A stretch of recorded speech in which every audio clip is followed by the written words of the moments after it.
went out partying thinking it was harmless, but I woke up alone in the hospital and my husband was gone. Have you ever woken up in a hospital surrounded by strangers with no memory of how you got there? Sometimes you ask yourself why you get married or how it would have been if you didn't get married. Not to your husband only, but how it would have been if you were not married at all. I just don't understand people who change after they get married. I mean, my husband, or must I say my ex-husband, was giving me so much love and attention before we got married, but after like a year into our marriage, he changed to be someone that I don't even know. It's more like I got a false advertisement of him. I love my husband dearly, but I just felt unappreciated and misunderstood in our marriage. As the years went by, he seemed to give me less and less attention. I started to wonder if I made the right decision marrying him. Every year I thought he was going to change. We were emotionally distant while in the same place. He didn't look at me the same way he usually did. I tried to even change the way I looked, went to the gym, and even bought myself some new clothes so he could notice me. I would sometimes ask myself if he didn't find me attractive anymore, or maybe he had found someone else better than me. But why not divorce me or tell me straight in the face that you have lost attraction or you no longer feel me anymore, because stringing a person along while you know that you no longer feel them or love them anymore hurts more than receiving divorce papers or breakups and not getting any explanation for the separation. I don't know if you understand what I mean. So I, 33, met my husband, 42, on a plane coming back to California from London. He was sitting beside me and we had a long conversation. It was lovely. Well, I had gone to London to attend my sister's wedding. Martin was a very smart, handsome, and funny man to be around. You know, when you just connect with someone on the first day of seeing or meeting them. That was me and Martin. We just clicked, you know. We had a lot in common and our goals collided. He was that missing piece I've been looking for all those years. We started dating after 3 months of being friends and spending more time together. And every moment was never a dull moment. It was great. He used to fulfill my desires and give me everything I needed from a man he supported, and most of all, he understood. We got married after a year into our relationship. I wish I knew what happened to my husband that made him so disconnected. After a year and a half on our marriage, Martin started going out a lot. He would say he was going on a business trip, or if he was around, he would just focus on his work or go out with his associates and friends. I would be left alone in the house, all bored and lonely. Despite my efforts to communicate with Martin and express my feelings, he seemed to be too caught up in his own world to listen. I felt like I was living with a stranger, and the love and connection we once shared had vanished. I had been so patient with him, thinking he would change and become the person he was before he got married, you know. I had that hope because I would address the issue to him and would just apologize and promise to change. But after some time and years of not getting attention from my husband, I got tired of being an understanding and patient woman. So I started seeking that attention elsewhere, where I felt wanted and appreciated. A lot was happening in our relationship to a point that I would somehow feel like I was going back to my past life, whereby I was drinking a lot, partying a lot, and had flings here and there with men.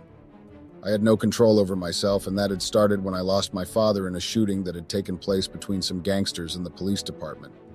My father was a cop, so he actually passed on while on duty. I was shattered when I heard about his passing, and I somehow lost myself. Another thing, Martin was not always available since he was an event coordinator. His job demanded his most attention and time. So that kind of affected me because his events would take most of his time to a point that he wouldn't have time for me. His attention was something that I would only look at our pictures and remind myself of our old happy and less busy days. Martin would go maybe to another city or to another country to host an event, and he would go for days, if not weeks or months. His traveling made things really hard for us, especially for me, because even our intimate moments were no longer the same. I loved Martin a lot, and heck, I still love the guy. The relationship really meant a lot to me. It was so special. So one day when Martin was outside the country with work, I was left in the house all alone, bored. Since I had no friends or close relatives, the house was truly boring and lonely. Martin was the only friend I had, and he was also my best friend. I tried staying indoors the first 2 days that Martin went on, but I couldn't stay in any longer. So I decided to go and get some fresh air. As I was still sitting in one of the restaurants, I was approached by my long-lost gay friend. Cody, gay friend, male 31. Was actually my best friend in high school, but we lost contact when he moved to Monaco for school. I was so happy to see my friend after a long time of not seeing him and not knowing how to reach out to him. I didn't regret getting out of the house that day because it made me reunite with my friend. I know that if Martin was to learn that I had a gay friend, he would flip because in his head he believes that there's no such thing as gay because we would be getting along with men who pretend to be women. We once had a talk about gays when we were watching some movie that had gays, and he asked a very awkward and weird question about the LGBTQ plus genders. It was a Friday night, and I desperately needed a break. The past few months had been a whirlwind of work and responsibilities. My husband Martin and I had been drifting apart, caught up in our own worlds. When my bestie Cody suggested a night out, I jumped at the chance. Martin encouraged me to go. "Have fun, Rachel. You deserve it," he said with a smile that seemed more distant than warm when I was on a video call with him. Cody and I arrived at a popular downtown bar, the kind with pulsing music and dim lighting. We found a table near the dance floor and ordered drinks. The crowd was lively, and the energy was infectious. After a few drinks, I felt my stress melting away. As the night progressed, a group of strangers joined us. They were friendly, charming, and seemed just as eager to have a good time. One of them, a tall man with dark hair and a captivating smile, introduced himself as Alex. He was charismatic and attentive, making sure my drink was never empty and that I was having a good time. We danced and laughed, the night turning into a blur of lights and music. At some point, Cody suggested shots, and before I knew it, I was taking tequila shots with Alex and his friends. The world spun in a pleasant haze, and I felt more alive than I had in months. The party went on. I was drinking like a fish. Not because I had problems or anything, but I just wanted to have some fun and let loose. Plus, I wanted to enjoy my time with my best friend.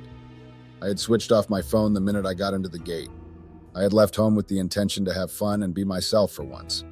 I was starting to feel like I was a relative of the house furniture when I was always in the house. The party was in full swing when I arrived. There were laughs, music, and good vibes all around. I was enjoying myself, mingling with new people and forgetting about the stress of everyday life. It felt liberating to be in the moment and embrace the carefree atmosphere. I was having so much fun and the drinks were flowing. No one was asking anyone any questions. No one cared about you or what you do. The only thing that brought us together was the party and letting loose. As the night went on, I may have gotten carried away with the excitement. I let loose and had a few too many drinks. Time seemed to fly by, and before I knew it, it was time to head home. Mind you, the time was almost after 3 a.m, meaning I had lost track of time to get home, but I didn't care because I thought that there was no one at the house. The guys suggested that we went to the nearest hotel to continue with the party. Well, one of them knew the birthday girl, so I didn't have a problem moving the party with them to another club because the one we were in was closing. When we got to the club, the party continued and we had so much fun. I noticed a familiar face in that club, and I think it was one of Martin's friends, even though I was really out of it. But I wouldn't have mistaken that face no matter how intoxicated I was. The party went on till the following day. Everyone was out of it, but something happened that night and I do not remember it because I was really blackouted. The last clear memory I have of that night is standing outside the bar laughing with Alex and Cody. The cool night air was refreshing and everything seemed perfect. We decided to head to another club and I remember getting into a taxi with Alex and a few others. After that, everything fades into darkness. I woke up to the harsh fluorescent lights of a hospital room. The sterile smell and the beeping of monitors filled my senses. My head throbbed and my mouth was dry. I tried to sit up, but a wave of dizziness forced me back down. A nurse noticed I was awake and came over. "Take it easy," she said gently. "You've had a rough night." "What happened?" I asked, my voice barely a whisper. "You were brought in early this morning," she explained. "You were unconscious and it looks like you had a reaction to something. We're still running tests to find out what." My mind raced, trying to piece together the events of the night before. The faces of the strangers, the dancing, the drinks. It was all a blur. But one thought cut through the haze with crystal clarity. Martin. I needed to call Martin. "Where's my husband?" I asked, panic creeping into my voice. "I need to talk to him." The nurse hesitated. "I'm sorry, but we don't have any information about him. Do you have his contact information?" I fumbled for my phone, but it wasn't there. My purse, my wallet, everything was missing. The nurse handed me a phone, and with shaking hands, I dialed Martin's number. It rang and rang, but there was no answer. Desperation turned to fear as I tried again and again, each call going straight to voicemail. The hospital released me later that day with a prescription for painkillers and a sense of dread. I returned to our apartment hoping Martin would be there, but it was empty. His belongings were still there, but there was no sign of him. It was as if he had vanished into thin air. I called his friends, his coworkers, anyone who might have seen or heard from him, but no one had. It was as if Martin had disappeared off the face of the earth. Panic turned to a deep, gnawing fear. What had happened to him? With no leads on Jack, I turned my attention to the strangers from the bar. I went back to the bar, hoping someone might remember them or have information. The bartender vaguely recalled the group, but had no useful details. They were just faces in a crowd, there one moment and gone the next. I posted pleas for information on social media, shared photos of Martin, and begged for help. Friends and family rallied around me, offering support and assistance, but the days continued to pass with no word from Martin. Just when I was beginning to lose hope, a breakthrough came from an unexpected source. A woman named Lisa contacted me through social media. She had been at the bar that night and had seen me with the strangers. More importantly, she remembered seeing Martin outside the bar looking for me. Lisa agreed to meet with me and share what she knew. Her account was the first real lead I had. "I saw your husband outside the bar," she said. "He looked worried, like he was searching for someone. I didn't think much of it at the time, but now I realize he must have been looking for you." Lisa's information gave me a glimmer of hope. If Martin had been looking for me, then he hadn't just disappeared voluntarily. Something must have happened to him. I took this new information to the police, urging them to take another look at the case. With Lisa's help, the police managed to track down security footage from outside the bar. The grainy video showed Jack arriving, looking frantic. He spoke to several people, likely asking if they had seen me. Then, just as he seemed to spot me in the crowd, he was approached by a group of men. There was a brief confrontation, and then Martin was led away out of the camera's view. Armed with this new evidence, the police intensified their search. They identified the men from the video as part of a local gang known for drug trafficking and other criminal activities. It seemed that Martin had inadvertently stumbled into something far more dangerous than a simple bar fight. The police believed that Martin had been taken against his will, possibly as leverage or because he had witnessed something he shouldn't have. They reassured me that they were doing everything they could to find him, but the uncertainty was agonizing. The days dragged on, each one an eternity. I couldn't eat, couldn't sleep, and couldn't think about anything other than finding Martin. My friends and family tried to be supportive, but their words of comfort felt hollow. The only thing that mattered was finding my husband and bringing him home. I joined support groups for people with missing loved ones, hoping to find solace and strength from others who understood my pain. Their stories were heartbreaking, but they also gave me hope. Many of them had been through similar experiences and had eventually been reunited with their loved ones. I clung to their words, determined not to give up. Weeks turned into months, and just when I was beginning to lose hope, a breakthrough came.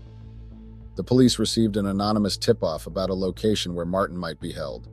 It was a rundown warehouse on the outskirts of the city, a place known for illegal activities.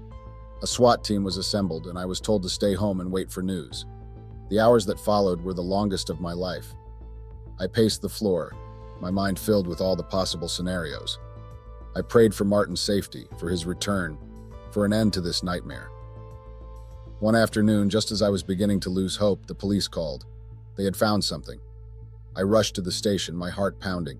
The officer in charge sat me down and showed me a series of photographs.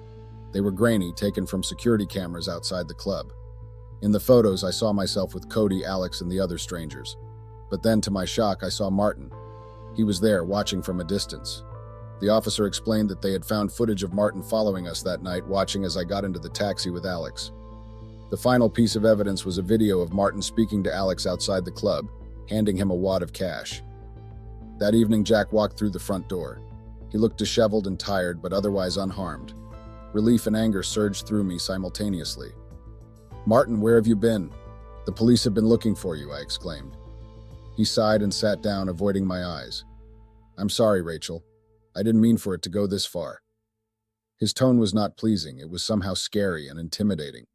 I was scared to even ask what was going on because his face showed another side of him that I never knew existed. As I was still confused by his apology for throwing his phone at me, I got so confused about why he would throw his phone at me. I'm sure every girl knows that if your man throws their phone on you, it always means nothing but trouble, so I knew there and then that I was indeed in trouble. He asked me why I had embarrassed him like the way I did. I didn't know what to say, so to get a clear picture of what he was referring to when he said I had embarrassed him, I opened his phone, and to my surprise, the phone had a video of me dancing like a hooker in the club. Another video was me going hand in hand with one of the strangers from the previous night. I was super embarrassed myself. I was really disappointed in myself. I had thought it would be an innocent party, with no videos or pictures, but I guessed wrong and my husband got them. I didn't even know where he got them because I only knew his friend at the club, so I was sure that he was the one who sent Martin the picture from the hotel and took a video to show how intoxicated I was. Martin was in a mixture of hurt, disappointment, and anger. That time there was no way I was going to deny anything because the proof was before us. He was disappointed at the fact that he had thought I would behave since he had said he was going on a business trip, but apparently he was not on a business trip. I got confused when he told me that, so I waited for him to elaborate more because I myself was starting to get angry that he had made me a fool and said he was going on a business trip. Was he stalking me? No. For real, everything was confusing until he took out a box in his trouser pockets and told me that he was testing me. He wanted to see if I was faithful when he was not around, just as I had appeared to be when he was around. And it turned out that I would do anything to avoid being bored and alone, not even thinking about the consequences of my behavior. He was disappointed at the fact that I had acted like a hooligan, like a person who didn't have a husband and was not married in clubs. He was really hurt, and it really hurt me that I had disappointed him like that. He asked if we had started lying in our relationship. I was confused by his question. I tried to convince him and told him the same lie that I had already told him. But the man of the house did the unthinkable. He threw his phone at me and told me to watch the video again. What I saw almost made my heart stop. I tried explaining to him and apologizing, but instead the guy just gave the greatest slap of them all. I couldn't believe it, I was so shocked and my whole body just froze. He literally told me that he had thought I was different, but I was worse than his previous girlfriends. He was so angry to a point that he even called me names and said that I had gone to that party to get those men's attention, and that was why I was wearing a skimpy and revealing outfit. I felt so disrespected by Martin, but because I knew that I was the one at fault, I decided not to pay attention to it and humbled myself and apologized for my behavior. I told him that I didn't know that he was coming back on that day, and I had wanted to get some fresh air because I was tired of always being cooped up in the house. We argued a lot to the point that he told me that if I had used my thick skull, I would have known that he was coming back because he had called me so many times, but I was unreachable. He told me that I had disappointed him, and he would make sure that I regret ever going out of the house and went to that party because he was going to make me feel the pain that he was also feeling. I wondered what he would do because it's not like I had cheated on him or something. Or maybe I did because on the video it showed me kissing with some guy that I don't even remember while another was holding me on my waist and spanking my ass. But is that even cheating? Another thing I don't even remember doing until Martin showed me the video. It was so embarrassing and humiliating I had wished for the ground to open up and swallow me at that moment. After our heated argument, he told me to pack my bags and move out of his house. I was so shocked by his sudden decision. I begged him while crying, kicking and apologizing, but he was hearing none of it.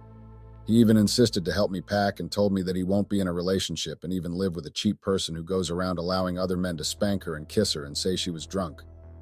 I just couldn't believe Martin. I tried talking to him in a civilized manner, but he didn't want to hear it. He wanted me gone. I went to our bedroom and packed my clothes. I told him that I was going because I wanted him to calm down and talk about the issue in a civilized and mature manner. Instead of answering me, he just looked at me like I was the most disgusting thing that he had seen. That really broke my heart. I went back home with a heavy heart. I just couldn't believe that the only man who had shown me genuine love had given up on me and dumped me like a used toilet paper. It was really a rough time for me because weeks passed and I had heard nothing from Martin. I even tried calling him hoping that he would answer, but it seemed like he had blocked my number. During those weeks, I had decided to log onto my social media platform and maybe I would find him online so I can speak to him. But to my surprise, I was met by the same video from the party, and there was a caption that said, "Sometimes we fall in love with people thinking they are the one, only for us to find out after years of being together that the person you love is actually a snake in a sheep's skin. After this, I am never going to forgive her, and I don't think I would ever be in any relationship again." That caption took the last straw of being patient and hoping that my man would somehow get back to me. It drove me straight to depression. I had not only broken my relationship, but I had also broken the heart of the man that loved me and has been there for me when no one was. The only man who knew me when I was down, happy, or stressed. I had jeopardized that and it got destroyed because of my stupidity. 2 months later, my mother called our church pastor to pray for me, then got me a virtual therapist because I didn't want to face the world. I had my therapy sessions while at home. Yes, my mother was very disappointed at me when she heard that I had gone to a club and to a party with strangers and not intentionally cheated on my fiancé. She got angry at me and gave me a silent treatment for a week. My breakup with Martin really shattered me, and to top it up, the video that he had posted on his timeline and the caption almost drove me to an early grave. I didn't know the damage that I had done to Martin's heart until I read that caption. He hated me, well, I think he still hates me. 1 month later, I had started to heal. I knew that somehow I had to move on and try to live with the fact that what happened had happened, and there was nothing I would do to change it. My mother convinced me to start focusing more on my catering business that I had abandoned for years. My mother was the one taking care of my business, and I am so grateful to her. My relationship with Martin made me forget some of the things that were putting food on the table. From that day forward, I learned the value of balance and considering the impact of my actions on others.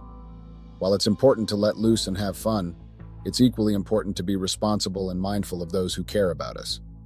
I'm still on the healing journey, even though it's really hard having to get my heart to move on from Martin. I had been drowning myself in alcohol because of the depressing stage I was in. I had lost my husband, my family, my friends, my image and reputation was tainted. I would always drink and cry myself to sleep every day, regretting everything that I had done. I would question myself and ask where I had gone wrong and what wrong did I do besides going wild at the club with strangers. My only fault was allowing the guy called Alex to manipulate me and lead me to bed with him, only for him to humiliate me like that because he had started being obsessive over me and I didn't allow him. While on the other side, the person I had called a friend and thought she had my back no matter what had turned on me and ganged up with my enemies. But I couldn't blame any of them because at the end of the day I was the one who was married, and I was the one who should have made sure that I didn't do anything to taint my image or destroy my marriage. But I did the complete opposite, all in the name of I wanted to feel free and let loose. There was no time to cry over spilled milk anymore, so I had to try to get up, dust myself off and move on. As much as it was not going to bring back what I had lost, but I had to bring back myself.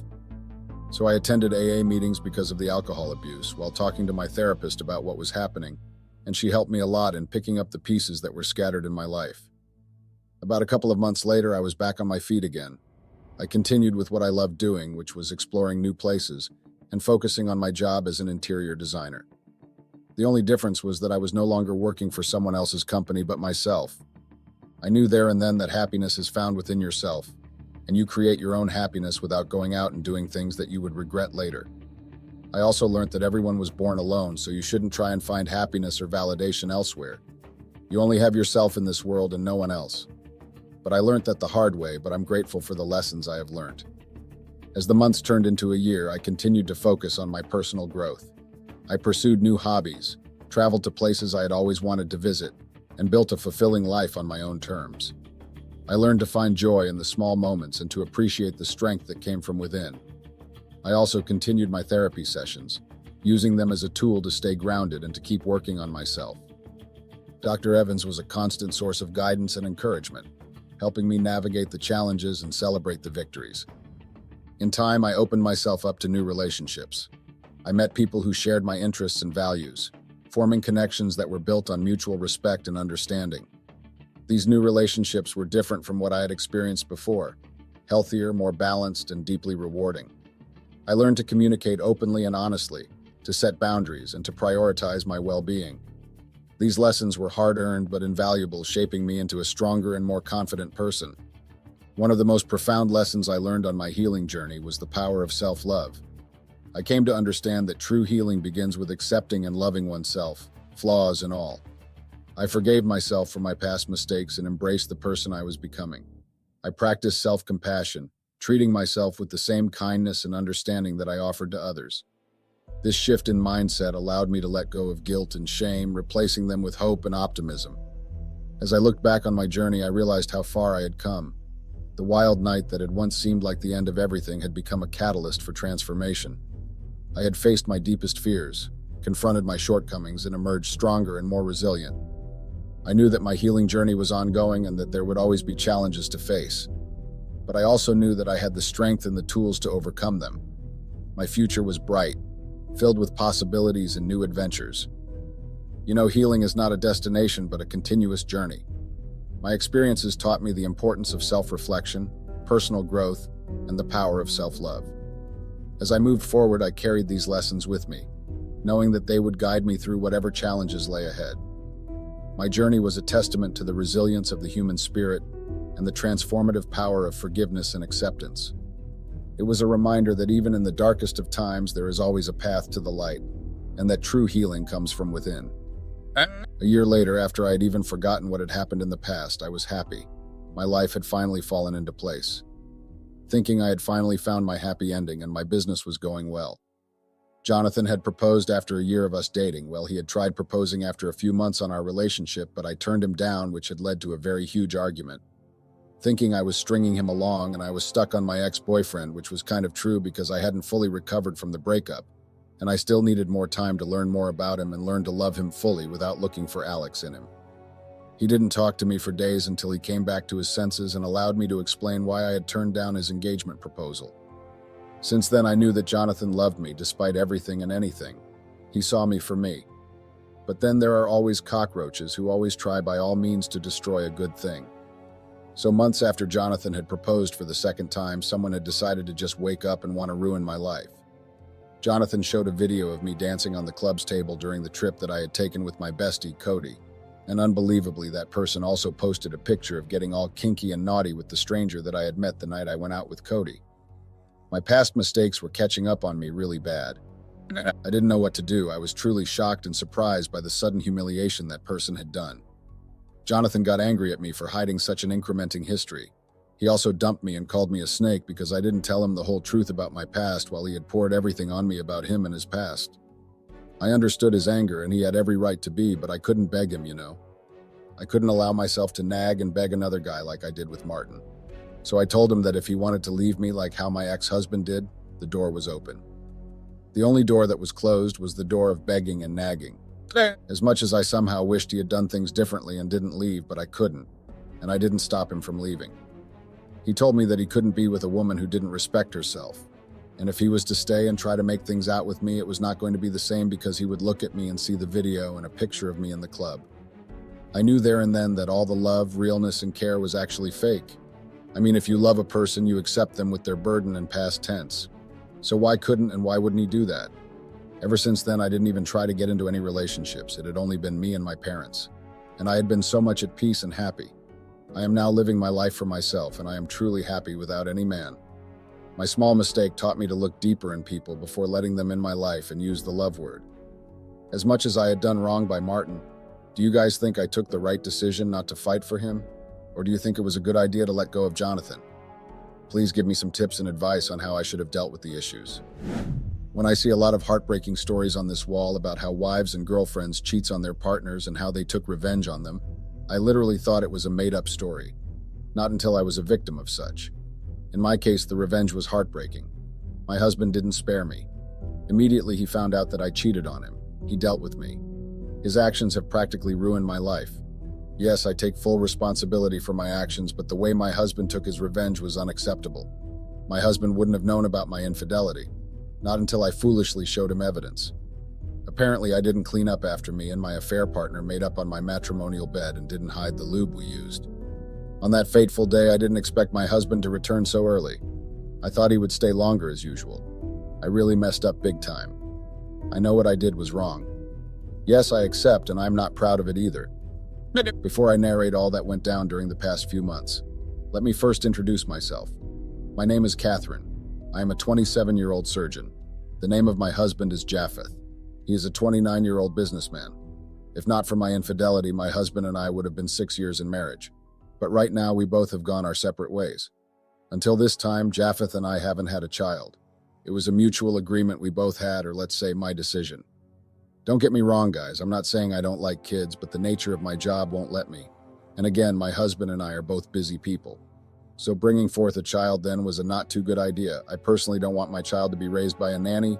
I want to be there for my kids every time, but guys, right now that decision is now invalid. Japheth and I have become estranged already. Sometimes when I look back at what happened a few months back, I feel happy for not bringing a child to pay the price for my mistake. No, guys, I didn't plan for all of this. Let's just say it happened just like that. I know you all would say nasty things to me. Yes, I will take them all. I'm writing this so you guys could advise me and also tell me how to deal with this. I know some have been in this situation before. I didn't know it was this heartbreaking. I would also like to hear from those people how they really managed to move on after such an incident.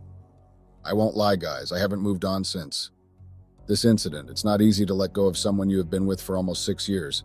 I know my husband didn't deserve to be treated that way. I am to take the blame for all of this, right? But before you guys would actually blame me fully on this, Japheth, on the other hand, also has his own portion of blame. Considering the nature of our jobs, I won't blame my husband for not spending time with me. The reason for my infidelity was not about Japheth's constant absence at home or keeping late nights. Sometimes I did keep late nights, and he never complained about it. What happened was that I fell out of love with Japheth. His nonchalant attitude towards special days like birthdays and anniversaries made me fall out. Special days really do mean something to me. I know this would sound stupid and crazy to you guys. In fact, I already know the questions on your mind right now. You all would be wondering how that could be the reason for my infidelity, right? Okay, I will explain. All of this happened on our 5-year wedding anniversary. Like what normal couples do, they usually find time out of their busy schedule to celebrate themselves on anniversary, right? Considering the fact that it was our 5 years of being together. Well, Japheth was never the type to do that. In all the time we have been together, he had never remembered any anniversaries. I'm always the one remembering Japheth. If I dare say anything, he would literally pick a fight and say I nag a lot. I see no reason why Japheth would forget our anniversary day of all the days. It is one of the most important days of our lives. Sometimes I wonder if he actually does it purposely, always promising to change, which he never did. To make up for it, he bought gifts for me. He thought buying me gifts would fill up his absence. Despite my busy schedule, I usually find time to always be there for him. I managed the home all by myself. To be sincere, guys, I felt alone in the marriage. I always thought I married myself. During these 5 years that we have been together, Japheth did not even remember my birthday. He never did, and I didn't remind him. If he could forget about our anniversary date, then what's my birthday that he can't forget? What even broke the camel's back for me was on the day of our 5th wedding anniversary. Actually, Japheth did remember that one, and we both had an agreement to make it special. Out of how many anniversaries, Japheth remembered the 5th, and it was because of my constant reminder. I kept on reminding him from a few months to a few weeks and then a few days to the big day. That was how I was very happy that I had finally gotten him to remember the date. But guys, guess what? That excitement was short-lived. A few days before the anniversary, I had a lot of surprises planned out for my husband. I rented a hall, paid an event planner to make the necessary arrangements, and also made the day colorful. Invited some friends, colleagues, classmates, and a few neighbors. Most importantly, we invited our family members as well. Of course, it was our 5-year anniversary and we wanted to appreciate each other. I also got my husband a wristwatch. It was not just a watch, but something valuable. Apparently, Japheth had this watch he cherished so much. It was an old watch and was given to him by his grandfather. He held it and never handled it anyhow. So guys, since it was that valuable to him, I had it rebranded and polished. To be sincere, guys, it wasn't that easy thinking of what to give him because he is the type that has a high taste for stuff. It took me time to actually know what to give him, but at least I was able to come up with something. So guys, the day of our 5th anniversary came. I was so excited I couldn't sleep the night before that day. I didn't know what happened to me then, but I was very excited. Japheth woke up that day early as usual. We did our normal greetings and wished ourselves. What got me more surprised was that Japheth was the first to wish me. That got me really excited, and for once in how many years, I thought Japheth had changed to the man I knew. So guys, that morning I was feeling all excited and couldn't wait for the time of the surprise. I didn't inform Japheth about all I planned out because I wanted it to be a surprise. However, he knew that we were meant to have dinner together in the evening. We talked for some time that morning while having breakfast and concluded on the location we were to meet. After we were done, we both left the house and went to our place of work. That day at work, the time was ticking so low. I wanted to leave the office quickly so I could surprise my husband. For once in how many years then, Japheth and I both chatted at work. It was something we don't normally do as couples, but that day we both chatted on the phone. So guys, fast forward to dinner time. I got off work early so I could get prepared. To make everything complete, I even got a nice outfit for the night. All of these were to show my husband how much I loved him. I got to the venue and everyone that I had invited was present. Everything was set and ready. The music band was on point, ready to play. Looking at the arrangements, I was happy and at the same time nervous. So I picked up my phone to call Japheth to come over to meet me for dinner because that was all we planned. When I first tried his lines, the number went through, but no answer. I tried a few times, but at some point it wasn't reachable. I texted him about my arrival, but all the messages were read and no replies. At that moment, I was getting angry. Then a thought came to my mind to call his office line, which I did, but no response. I kept on trying till I finally got a response from a familiar voice. It was his secretary, Sandra. At that point, I got a sign of relief that I finally got a response from the office. Immediately, I asked her about her boss, Japheth, to which she told me that he was in a closed-door meeting with clients that came to town and it was urgent they had to attend to them. On hearing that from Sandra, I was shocked and couldn't speak for a few minutes. At that moment, I couldn't wrap my head around what she had just told me. I kept asking myself what I was still doing in this marriage. When Sandra couldn't hear anything from me, she called out to me, but then I hung up on her. At that time, I was already getting crazy. How could Japheth ghost me like that was the question I kept on murmuring. My kid sis, Danielle, was right beside me. She held my arms and told me to control myself so as to not create a scene. I was furious. I wanted to unleash my anger somehow, but I couldn't because Danielle held my arms so tight. She knew that if she had left me at that moment, I would have created a big scene. She knew what I was capable of doing. I held my tears, but I was very ferocious. A few minutes later, the guests were impatient. Some of them came down to the venue straight from their place of work. Of course, they were tired, but graced my invitation. I didn't know what to tell them, and so I asked Danielle to take care of them. A few minutes later, they started living in their numbers. Not long after, the hall was empty, and I was left alone with my sister. Of course, both our parents were not happy about Japheth's actions. If at all the meeting was that important, he should have at least told me about it or texted me he couldn't make it rather than ghosting me. They stormed out of the venue angry that day. If I knew it, the hall was empty and I was left alone with Danielle. She offered to drive me home because she knew the state I was in. Just when we were about to leave, Japheth came. Yes, guys, he came, but by then it was already too late. On seeing him, I immediately entered the car because at that point I didn't even want to talk to him, let alone see him. We drove off and went home. When we got home, Danielle took me inside and stayed with me for a while before she left. Again, guys, I was left alone. I was still angry at that time. In order to ease my anger, I took a bottle of wine and started devouring it like my life depended on it. I had almost finished the bottle of wine when Japheth came in. Immediately, I got off from where I sat and went to the room. He tried talking to me, but I wasn't interested to hear anything he had to say at that moment. I was already used to his annual excuse. Nothing he would say then would actually make sense to me. I got to the room and slept off. The next morning, I woke up with a little bit of headache. I guess the wine had an effect on me. I didn't care to see if it was an alcoholic wine. I'm not the type that drinks alcohol. But for the first time, I drank it to ease my anger. I got out of bed and made something to relieve my headache. It was the weekend and I had no shifts. Japheth also was home at that time. He tried talking to me, but I ignored him. Honestly, guys, I wasn't interested any longer. We stayed for days without talking to each other or even talking about the incident that happened. And I also made it clear to him that I wouldn't be accepting his regular apology gifts. So guys, Japheth and I lived under the same roof, but we were cordial. Of course, I was still mad at him. During that period, I just wanted to ease myself from my anger. I tried going out with a few friends, but none was working. I even went to my usual spot in the city to reminisce on everything. My sister suggested therapy, but I declined immediately. I told her it hadn't gotten to that point. So guys, I was somehow getting over it. I kept myself busy with doing more shifts. Sometimes I offered to help some of my colleagues to do their shifts for them. 3 weeks after the anniversary in which I was unapologetically ghosted, I moved on. I realized that thinking too much about it was of no use. I accepted my fate and resumed my normal life. One day I was at the hospital as usual. It was lunchtime and I was going to the cafeteria when my boss called for me. I knew who my boss was very well and I didn't waste time in going to his office. He was a strict type and never liked lateness. At that moment I was hungry but had to go see him. I walked into the office and saw a strange face on the worker's uniform. I had never seen that face before, so I didn't hide my shock. It was then my boss introduced us. He told me his name was Jeffrey, the new worker. I can't say if I was surprised or shocked, but I knew I was dumbfounded. At that moment, I didn't understand why my boss called me to introduce a new surgeon where he could have just summoned the rest of the workers to properly introduce him to them. As if my boss read my mind, he told me why he had called me. He told me because he wanted to peer us together and also tutor him on some things because I was one of the experienced workers and have worked the longest in the hospital. I agreed, and Jeffrey and I shook hands in agreement. He also told me that I could call him Jeff for short. So guys, Jeff and I became work partners and we walked together. Considering how good-looking he was, many people thought we had something going on. I specifically told him we should be formal and do stuff related to work and shun any other thing apart from that and also not mind what people were saying. He agreed and we went on with that. Honestly, guys, working with Jeff was so easy.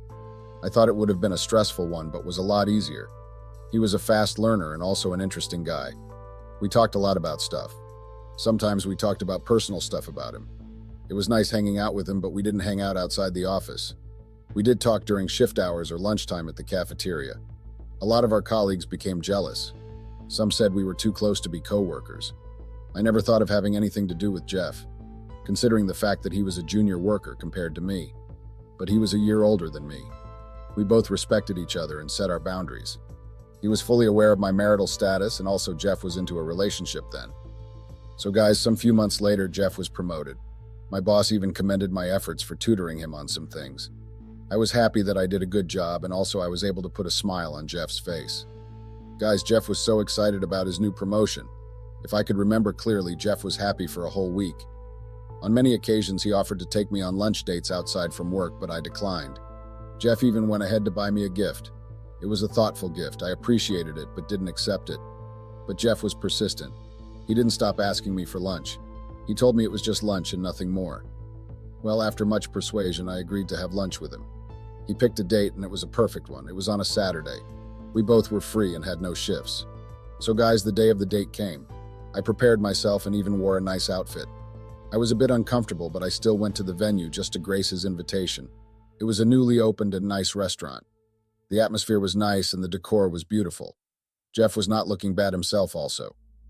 We sat down and we placed an order. The restaurant really had a good list on the menu. Jeff and I talked about work and also a couple of things.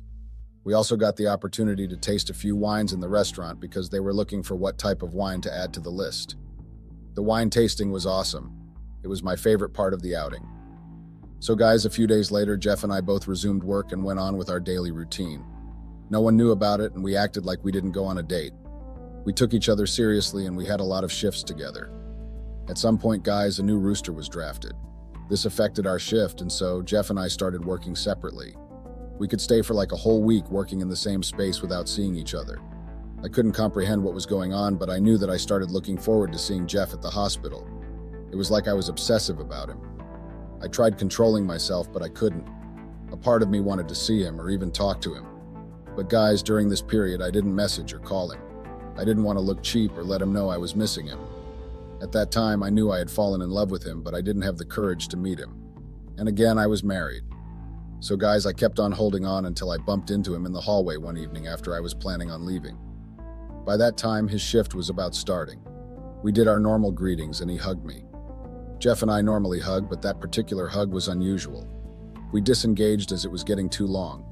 He pleaded with me to stay a little longer before going. I accepted immediately because I also wanted to spend time with him at that time. That day, there was nothing much to do at the hospital. His shift was quite stress-free, unlike mine. The next day was a Saturday morning. Jeff asked me to come over to his apartment so we could hang out together. I accepted because the house was boring as usual and I wanted to leave. Jeff was in a long-distance relationship, and so his girlfriend was not around. I went over to his house with a bottle of wine. We prepared some interesting meals together. I won't lie, guys, Jeff was a good cook. We ate, watched a couple of movies, and played some video games together. One interesting thing about Jeff's apartment was the swimming pool he had in the backyard.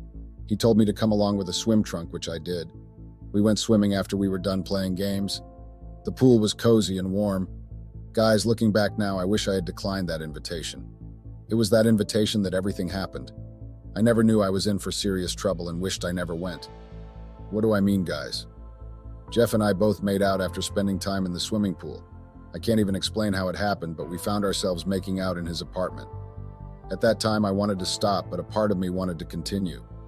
Maybe it was a way of paying Japheth back for ghosting me on our 5th anniversary. Honestly, guys, after that incident, I was very angry and I wanted to pay him back. That day, I was so angry and didn't know what to do. I couldn't even talk to him or say a word before I stormed out of his apartment feeling ashamed of myself. At that moment, I thought of how I laid myself so cheap for him. I kept on avoiding him at work and walked away anytime I bumped into him. He kept on calling and messaging to know if he did anything wrong, but I ignored them all and didn't return any. Honestly, guys, he wasn't the problem. It was my guilty conscience that was having a toll on me. But I still gave in to the pleasure. I was ignoring him, but every day I kept on looking to see if I would bump into him. A part of me wanted to see and talk to him again. It was those crazy guys. I didn't know if that was an obsession, but I knew I was crazy about him. A few days later, I ran into him in my neighborhood when I stepped out to take the trash out. Apparently, he told me he had come to visit a friend in the neighborhood who lived 5 houses away from mine. The few times Jeff and I got to know each other, he never visited me or even knew where I lived. But coincidentally, we ran into each other. At that time, I knew I couldn't ignore him any longer. I invited him over to the house. By that time, Japheth had gone out with his colleagues. They had a brunch get-together and would also have a few boys' hangouts later that day. And so he wouldn't be back till evening. Jeff came in and I offered him something to drink. It was then he asked me if I was behaving funny after what happened between us. I didn't know what to say, and so I ignored the question. Jeff then came closer to me and demanded a reasonable answer because he didn't understand why I had to ghost him for 2 weeks. From the sound of his voice, I knew that Jeff was pissed. Then I told him the reason why I did that and also told him how I was always going to the cafeteria to see if I would actually bump into him again. He laughed so hard that I had to ask why he chose to live when I was being serious. I was getting pissed, but he kissed me instead.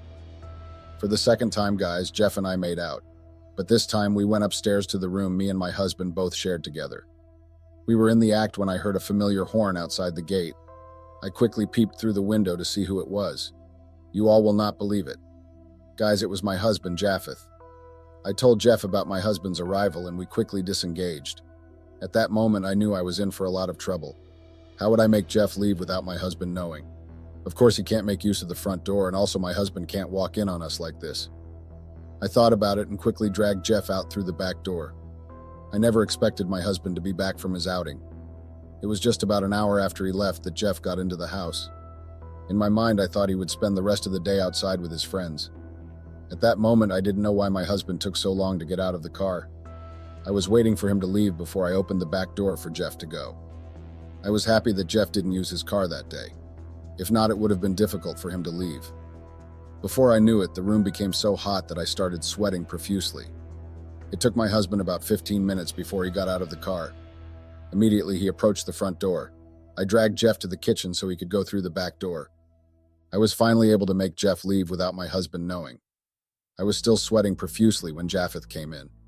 Seeing me acting funny, he asked if I was okay and why I was sweating so much when the room was cozy. I stuttered and was looking for what to say. Guys, at that moment I was under a lot of pressure. My husband didn't understand what was wrong with me, and so he left me. I asked him why he had returned earlier than expected. He said he had a bad day, canceled his outing with the boys, and went upstairs.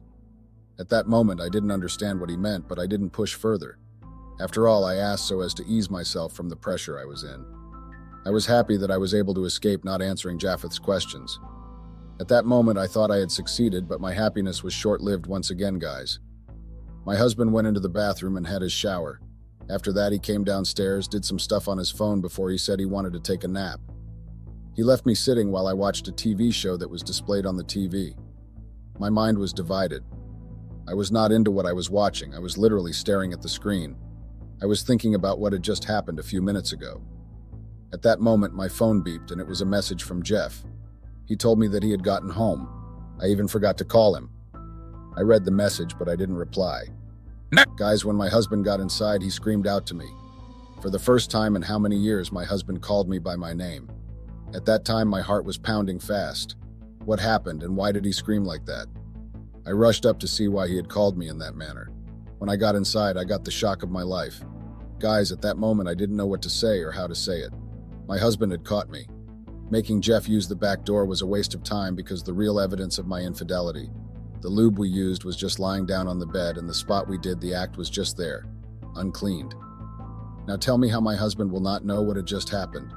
Even the dumbest person would know. I totally forgot to do away with the bedspread. I was just focused on getting Jeff out of the house. Guys, before I could say anything or to defend myself, Japheth gave me a hot slap across my face.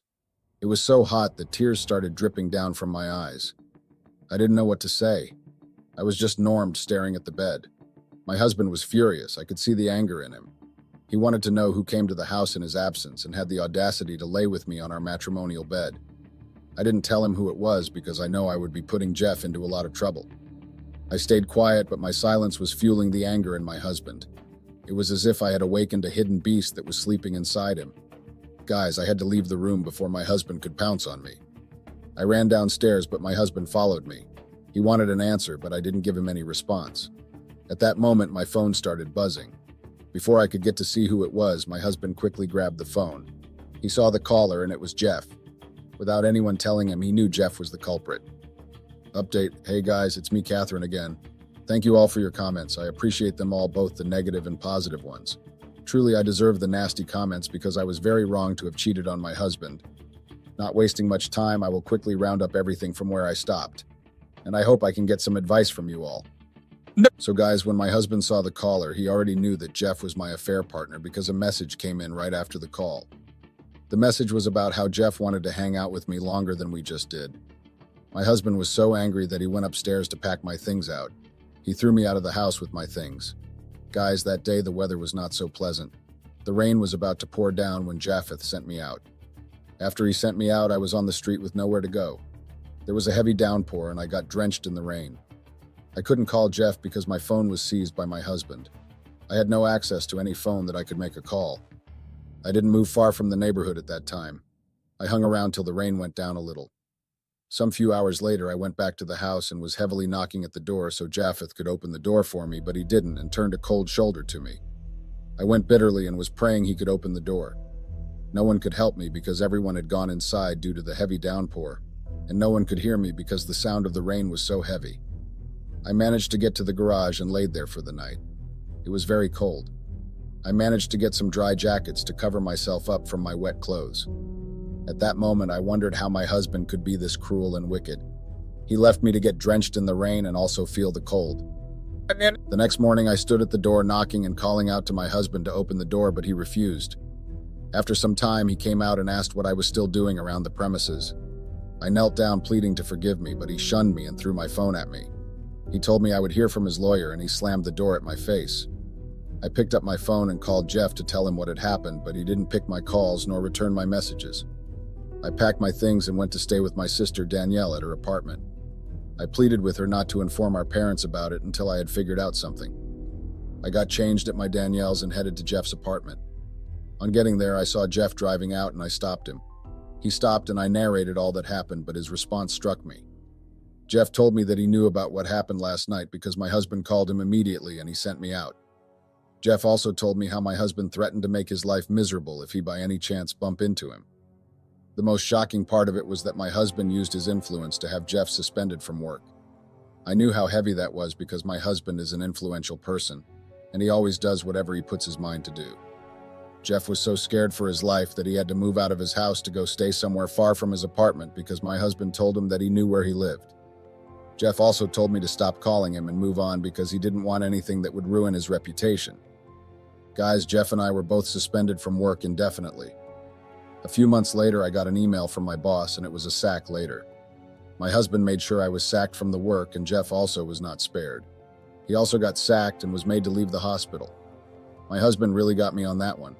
He successfully ruined what I had built for years in seconds. It was just easy for him through a phone call.